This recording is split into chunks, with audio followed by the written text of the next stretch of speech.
Hello दोस्तों, राधे राधे। कैसे हैं आप लोग। दोस्तों, आज है आषाढ़ मास की शुक्ल पक्ष की देवशयनी एकादशी। तो दोस्तों, आज का दिन बहुत ही पावन है। आज के दिन से लेकर के 4 मास तक भगवान श्री हरि विष्णु क्षीर सागर में अपने शयन कक्ष में चले जाते हैं और 4 मास तक भगवान श्री हरि विष्णु शयन करते हैं, योग निद्रा अवस्था में चले जाते हैं। तो दोस्तों, आज से लेकर के और 4 महीने तक चातुर्मास का दिन माना जाता है। इस दिनों में जो साधु संत हैं वो भगवान की कृपा को प्राप्त करने के लिए तपस्या करते हैं, ध्यान करते हैं, पूजा अर्चना करते हैं।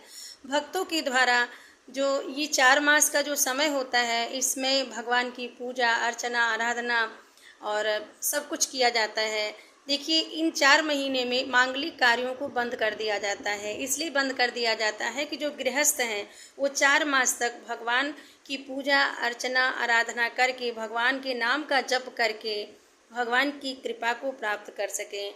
तो दोस्तों, इन 4 महीने में अब प्रश्न ये उठता है, तो भगवान जो नारायण हैं, भगवान नारायण सृष्टि का क्या कार्य करते हैं। तो वो सृष्टि को संचालित करने, मतलब सृष्टि का जो पालन करने का कार्य है, सृष्टि को संचालित करने का कार्य है, वो भगवान श्री हरि विष्णु के द्वारा किया जाता है। तो जब भगवान योग निद्रा में 4 मास के लिए शयन कक्ष में चले जाते हैं, तो इस सृष्टि की देख रेख कौन करता है। तो दोस्तों, इस सृष्टि की जो देख रेख है ये कई लोगों के द्वारा 4 मास में कई लोगों के द्वारा किया जाता है। जैसे 4 दिन तो गुरु बृहस्पति करते हैं, फिर पूरा श्रावण मास जो है वो भोलेनाथ करते हैं सृष्टि का देख रेख। फिर माता दुर्गा जी के नवरात्रि में माता दुर्गा जी करती हैं, फिर गणेश भगवान करते हैं। तो इन लोगों के द्वारा 4 मास तक सृष्टि की देख रेख होती है। और दोस्तों, आप लोग जानते ही हैं कि सृष्टि की रचना ब्रह्मा जी के द्वारा की गई और संचालन का कार्य जो है वो श्री हरि विष्णु के द्वारा किया जाता है और संहारक जो कार्य करते हैं वो भगवान भोलेनाथ करते हैं।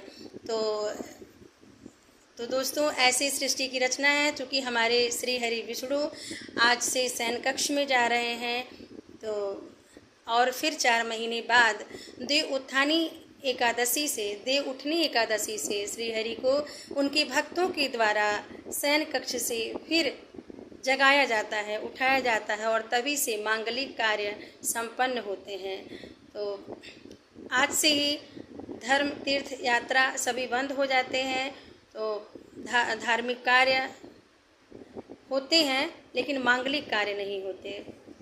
दोस्तों, आज मेरा भी व्रत है और आप लोगों का किसका किसका व्रत है कमेंट करके बताइएगा। और आज के दिन, एकादशी के दिन क्या करना चाहिए क्या नहीं करना चाहिए। प्रश्न ये उठता है कि अगर आप व्रत हैं तो किन किन चीज़ों का पालन करें और क्या क्या ना करें आज के दिन। दोस्तों, सुबह जल्दी उठें और अपने कार्यों से निवृत्त हो करके स्नान करें, भगवान की पूजा करें। आप जैसे डेली पूजा करते हैं वैसी पूजा कर सकते हैं या कुछ विशेष भी बढ़ा सकते हैं। पीला पुष्प भगवान विष्णु को बहुत ही प्रिय है। आप पीले पुष्प से भगवान विष्णु की पूजा करें। पीला फल भगवान को अर्पित करें, जैसे इस समय आम है, केला है, और भगवान के नाम का जप करें।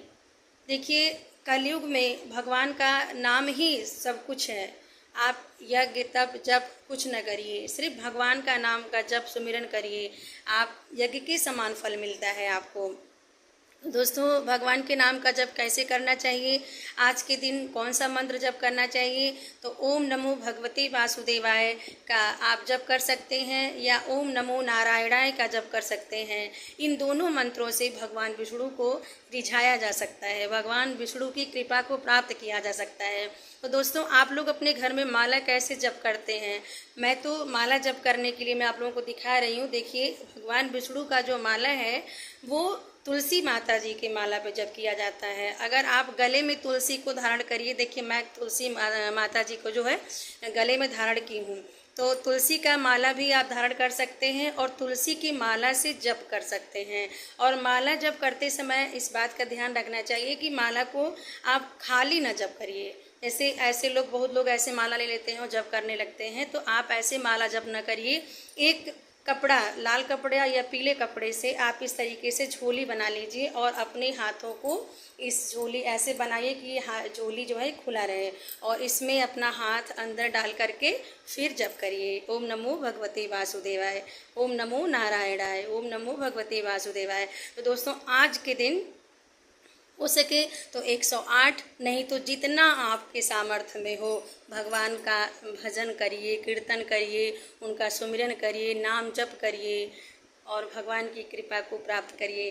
तो दोस्तों मैं आप लोगों से उम्मीद करूंगी कि जो भी मेरा वीडियो देखेगा वो आज के दिन भगवान विष्णु का आराधना करेगा, पूजा करेगा, जप करेगा। और देखिए आज के दिन क्या क्या आचरण करना चाहिए और क्या क्या नहीं करना चाहिए, इस बात में मैं बता रही हूँ।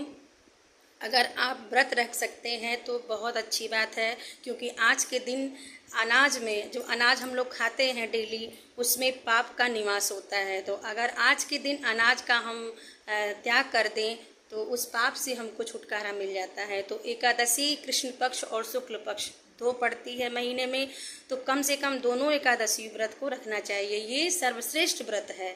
अगर आप कोई व्रत न रखिए और एक महीने में 2 दिन उपवास कर लीजिए तो दोस्तों आपके स्वास्थ्य के लिए भी बहुत अच्छा है और सृष्टि के लिए, अपने लिए, सबके लिए अच्छा है व्रत रखना। ये नहीं कि व्रत आप रख रहे हैं तो कोई गलत कर रहे हैं, ये तो साइंस का भी है कि हफ्ते में 1 दिन उपवास रखना चाहिए। अगर 1 दिन उपवास नहीं तो 2 दिन अगर एकादशी का व्रत रख रहे हैं तो सो बेटर है। तो दोस्तों आज के दिन क्या क्या आचरण करना है, सत्य आचरण करना है, सत्य बोलना है, और अगर व्रत रख सकें तो व्रत रहिए। मैं तो निराजल नहीं रह पाती हूँ और भीमसेनी एकादशी को लोग निराजल रहते हैं, लेकिन मैं नहीं रह पाती हूँ। मैं आप लोगों से झूठ नहीं बोलूँगी, मैं फलाहारी रखती हूँ व्रत, और दोनों एकादशी व्रत मैं करती हूँ बहुत ही श्रद्धा से।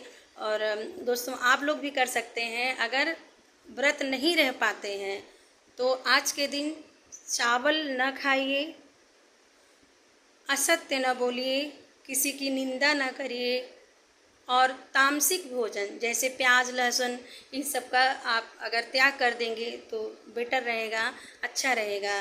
तो